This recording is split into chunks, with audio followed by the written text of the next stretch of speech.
Good morning. હા બાળકો, આપણે આજે તમને હમણાં પાર્ટ 1 ભાગ 1માં તમે પૃથ્વીનો આંતરિક ભાગ અને ખડકો અને ખનિજો વિશે અભ્યાસ કર્યો. હવે આપણે આગળનો ટૉપિક જોઈશું કે ભૂમિ સ્વરૂપોનું નિર્માણ. મૃદાવરણ અને ભૂતકતીમાં વિભાજિત છે, જેને મૃદાવરણીય ભૂતકતી એટલે કે પ્લેટ કહે છે. તમે જાણીને નવાઈ થશે કે પ્લેટો અલગ અલગ દિશામાં ફરતી હોય છે. આ ભૂતકતીઓ હોય છે તે અલગ અલગ દિશામાં ફરતી હોય છે, અને એટલે કે વર્ષે ફક્ત થોડા સેન્ટીમીટર પૃથ્વીમાં પીગળેલા મેગ્મામાં થતી ગતિના કારણે આમ બને છે. એટલે વર્ષની અંદર ફક્ત થોડા સેન્ટીમીટરમાં પૃથ્વીના પીગળેલા મેગ્મામાં થતી ગતિના કારણે આમ બને છે. પૃથ્વીની અંદર પીગળેલ મેગ્મા એક વર્તુળ રૂપે ફરતો હોય છે. પૃથ્વીની અંદર આ જે મેગ્મા હોય છે તે કેવો હોય છે? પ્રવાહી સ્વરૂપે. તો એ મેગ્મા કેવી રીતે વર્તુળ રૂપે ફરતો હોય છે? પ્લેટની ગતિના કારણે પૃથ્વીની સપાટી પર પરિવર્તન થાય છે. અંદર આ જે પ્લેટની સપાટી છે, ગતિ થાય છે, તેના કારણે આપણી આ જે પૃથ્વીની સપાટી છે તેનામાં પરિવર્તન થાય છે. પૃથ્વીની ગતિઓને એ બળોના આધારે વિભાજિત કરવામાં આવે છે. પૃથ્વીની ગતિઓને એ બળો આધારે શું કરવામાં આવે છે? વિભાજિત. જેના કારણે આ ગતિઓ પેદા થાય છે. એનું જે બળ હોય ને પૃથ્વીની ગતિના, એના આધારે તેના ભાગ પાડવામાં આવે છે, અને એના કારણે આ ગતિઓ પેદા થાય છે. જે બળ પૃથ્વીના આંતરિક ભાગમાં નિર્માણ પામે છે તેને આંતરિક બળ કહે છે, ઇન્ડોજેનિક ફોર્સ કહે છે. અને જે બળ પૃથ્વીની સપાટી પર ઉત્પન્ન થાય છે તેને બાહ્ય બળ, એક્સોજેનિક ફોર્સ કહે છે. એટલે આ જે પૃથ્વીની સપાટી પર પરિવર્તન પ્લેટની ગતિના કારણે થાય છે. આંતરિક બળ ક્યારેક આકસ્મિક ગતિ પેદા કરે છે. આંતરિક અંદરનું જે બળ હોય છે તે કોઈકવાર આકસ્મિક ગતિ પેદા કરી દે છે, તો ક્યારેક વળી ધીમી ગતિ. ભૂકંપ અને જ્વાળામુખી જેવી આકસ્મિક ગતિને કારણે પૃથ્વીની સપાટી પરિવર્તન થાય છે. આપણે ઘણીવાર સાંભળીએ છીએ ને કે ભૂકંપ આવ્યો, જ્વાળામુખી ફાટી નીકળી, અને આ બધું કેવી રીતે? આકસ્મિક રીતે થાય, અચાનક થાય.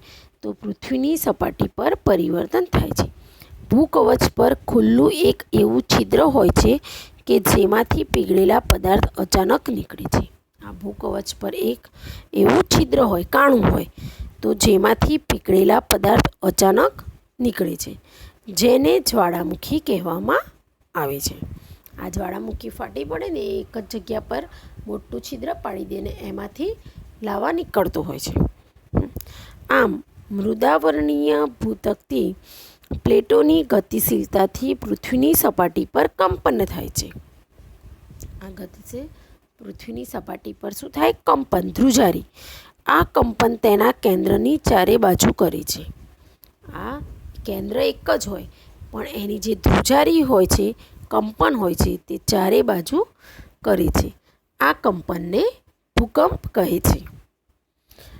ભૂકવચની નીચે જે સ્થાન જ્યાંથી કંપનની શરૂઆત થાય છે તેને ઉદ્ગમ કેન્દ્ર કહેવામાં આવે છે. આપણે ભૂકંપ થાય ત્યારે બધા પૂછતા હોય છે ને કે ભાઈ એનું ઉદ્ગમ કેન્દ્ર કેટલું છે, પછી એની મર્યાદા કેટલી છે, એ રીતે. તો આ કંપન ઉદ્ગમ કેન્દ્રના બહારની તરફ તરંગો રૂપે ગતિ કરે છે, અને ઉદ્ગમ કેન્દ્રના નજીકના સપાટી કેન્દ્રને અધિકેન્દ્ર કહે છે. અધિકેન્દ્રના સૌથી નજીકના ભાગમાં સૌથી વધુ નુકસાન થાય છે. એટલે ઉદ્ગમ કેન્દ્ર હોય અને એની બાજુનો જે નજીકનો ભાગ હોય એને અધિકેન્દ્ર કહે છે. પણ આ જે ભૂકંપ થાય તો આ અધિકેન્દ્ર જે હોય છે એ ભાગમાં સૌથી વધારે નુકસાન થાય છે. અધિકેન્દ્રથી અંતર વધવાની સાથે ભૂકંપની તીવ્રતા ધીરે ધીરે ઓછી થઈ જાય છે. અધિકેન્દ્રનું જેમ જેમ અંતર વધે તેમ તેમ ભૂકંપની તીવ્રતા ધીમે ધીમે ઓછી થાય છે. ઉપરાંત ભૂકંપની આગાહીનો સંભવ નથી, પરંતુ જો પહેલેથી સાવચેત હોઈએ તો તેની અસર ચોક્કસપણે ઘટાડી શકાય છે.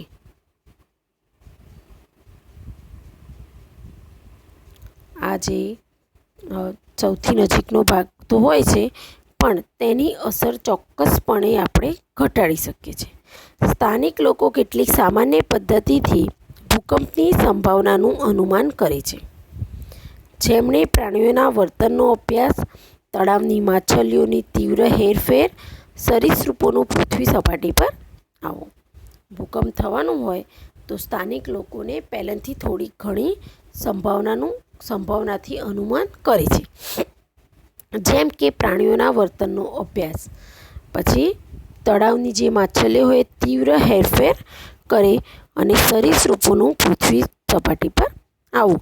તો આ બધાના કારણે આપણને ખબર પડી જાય કે નજીકમાં ક્યાંય ભૂકંપ આવવાનો છે. હવે મુખ્ય ભૂમિ સ્વરૂપો. કેવા? મુખ્ય ઘસારણ કે ધોવાણ, પરિવહન અને નિક્ષેપણ જેવી પ્રક્રિયા દ્વારા ભૂમિ સપાટી સતત બદલાતી રહે છે. પરિવહન અને નિક્ષેપણ જેવી પ્રક્રિયા દ્વારા ભૂમિ સપાટી કેવી થાય છે? સતત બદલાતી રહે. પૃથ્વીની સપાટી પર ખડકોના તૂટવાથી ઘસારણની ક્રિયા થાય છે. પૃથ્વીની સપાટી પર આ જે ખડકો હોય એ તૂટે તો ઘસારણની ક્રિયા થાય. ભૂસપાટી પર જળ, પવન અને હિમ જેવા વિભિન્ન ઘટકો દ્વારા થતા ક્ષયને ઘસારણ કહે છે. ભૂમિ સપાટી પર કેવી રીતે? એક તો પવનના કારણે, પાણીથી અને હિમ જેવા વિભિન્ન ઘટકો દ્વારા એનો જે ક્ષય હોય છે તેના દ્વારા ઘસારણ કહીએ છીએ એને. પવન, જળ વગેરે ઘસારણયુક્ત પદાર્થોને એક સ્થળેથી બીજા સ્થળે લઈ જાય છે તેને પરિવહન કહે છે. અને તે પદાર્થોનું અન્યત્ર નિક્ષેપણ કરે છે. ઘસારણની નિક્ષેપણ સુધીની આ પ્રક્રિયા પૃથ્વીની સપાટી પર વિભિન્ન ભૂમિ સ્વરૂપોનું નિર્માણ કરે છે. આ જે ઘસારણ પરિવહનની પ્રક્રિયા થાય છે તે આ પ્રક્રિયા પૃથ્વીની સપાટી પર વિભિન્ન ભૂમિ સ્વરૂપોનું નિર્માણ કરે છે. હવે આગળનો પોઈન્ટ, નદીનું કાર્ય. નદીના પાણીથી જમીનનું ઘસારણ થાય છે. નદીના પાણી જેમ જેમ આગળ આવે એમ માટી ધોઈને લઈ જાય ને તો એનું ઘસારણ થાય છે. જ્યારે નદી નક્કર ખડક પરથી સીધા ઢોળાવવાળી ખીણ કે નીચાણવાળી ભૂમિમાં પડે તો તેને જળપ્રપાત કે જળધોધ કહે છે.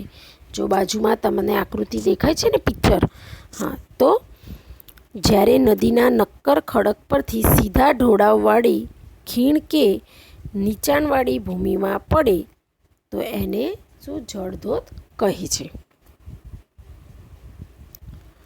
હવે અહીંયા બાજુમાં જોઈએ, જ્યારે નદી મેદાની ક્ષેત્રમાં પ્રવેશ કરે તો તે વળાંકવાળા માર્ગ પર વહેવા લાગે છે.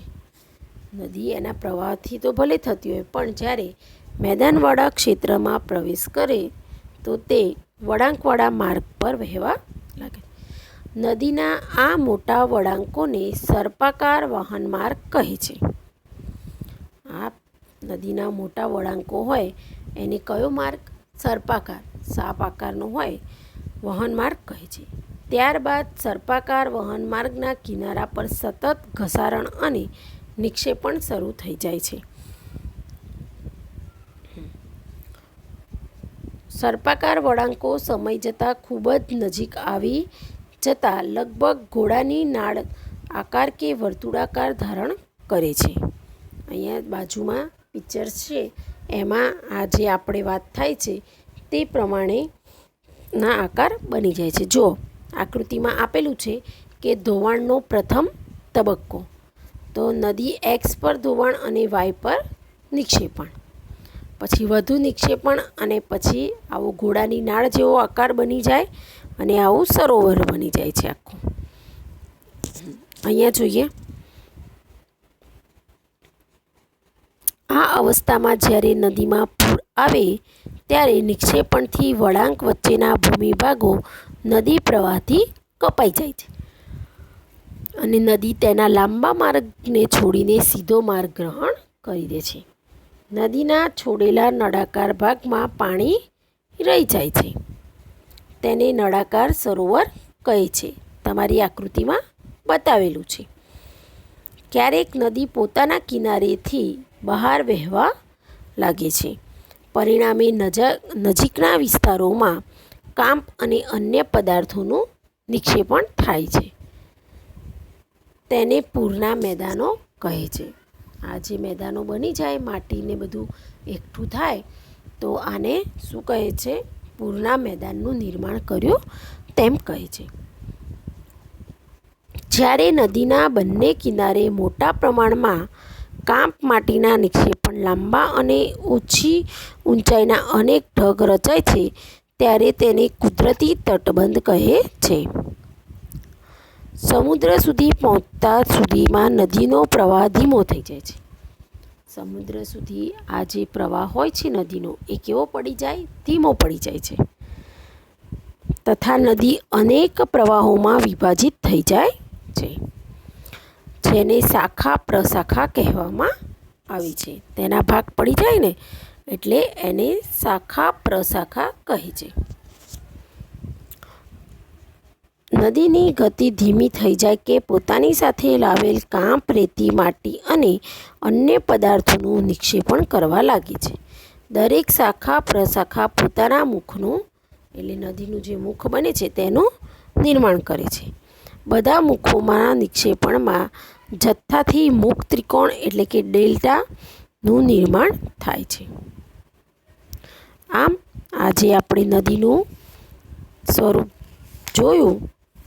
નદીનું જે કાર્ય છે તે ધોધમાંથી નદી બને અને નદીમાંથી સરોવરોને એ જે બને આખી રચના સંભળાઈ, નળાકાર સરોવરની રચના અને પછી પૂરના મેદાનો જે બતાવ્યા છે તે. હવે આગળનો પોઈન્ટ જોઈએ, સમુદ્રના મોજાનું કાર્ય.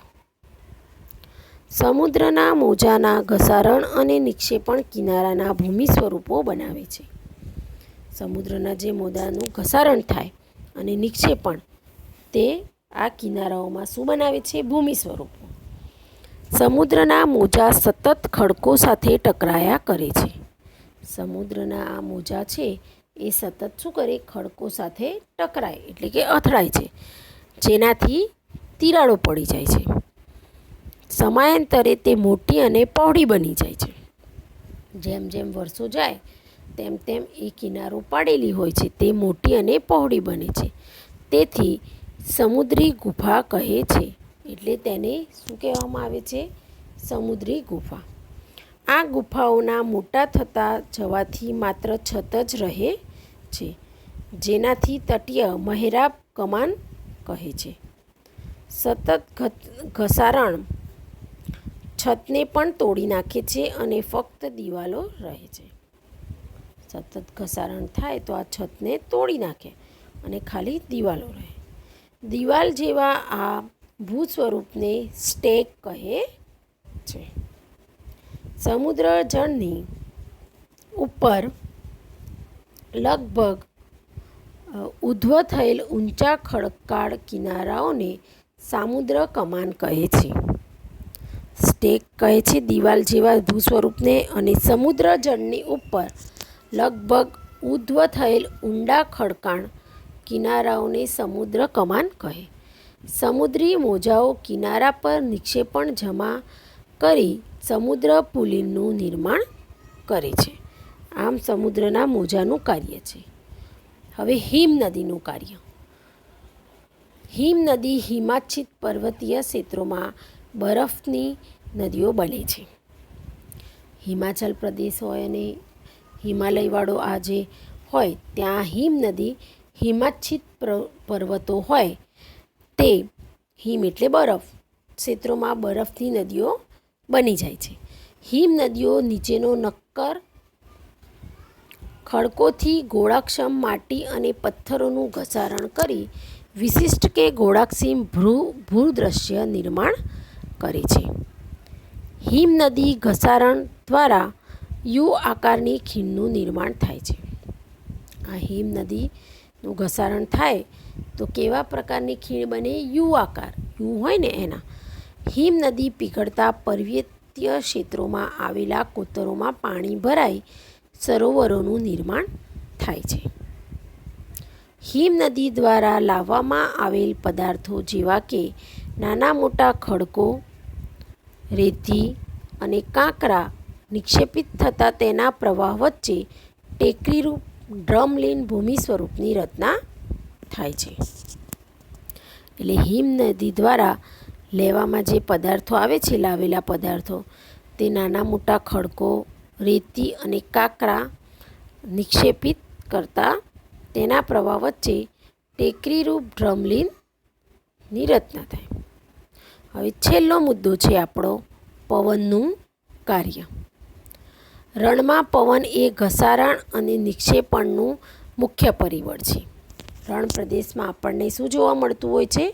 માટી. તો આ મુખ્ય ઘસારણનું પરિબળ છે. પવન ખડકોના ઉપરના ભાગની સરખામણીએ નીચલા ભાગને સરળતાથી ઘસે છે.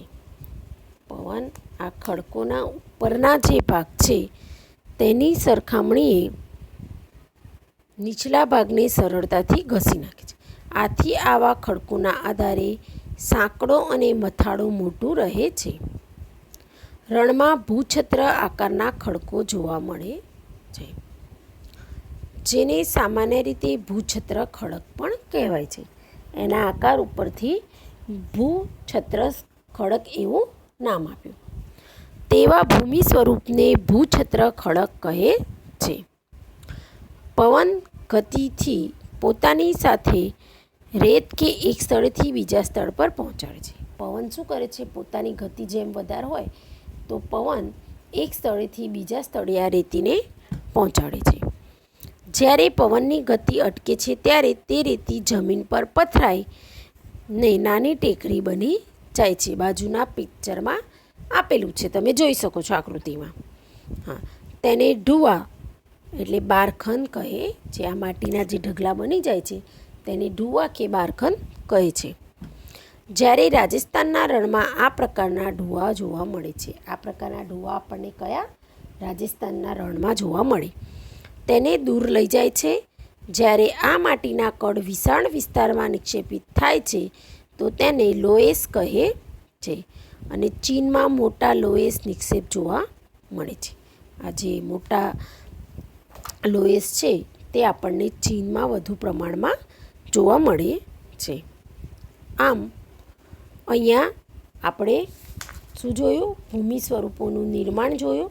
એમાં કોને કોને ભાગ ભજવેલો કે ભાઈ મુખ્ય ભૂમિ સ્વરૂપો, નદીનું કાર્ય જોયું આપણે, સમુદ્રના મોજા અને હિમનદીનું કાર્ય, પવનનું કાર્ય જોયું. તો એ પોતાના કાર્યો કેવી રીતે ભાગ ભજવે છે તેના વિશે અહીંયા ચર્ચા થઈ ગઈ આપણી.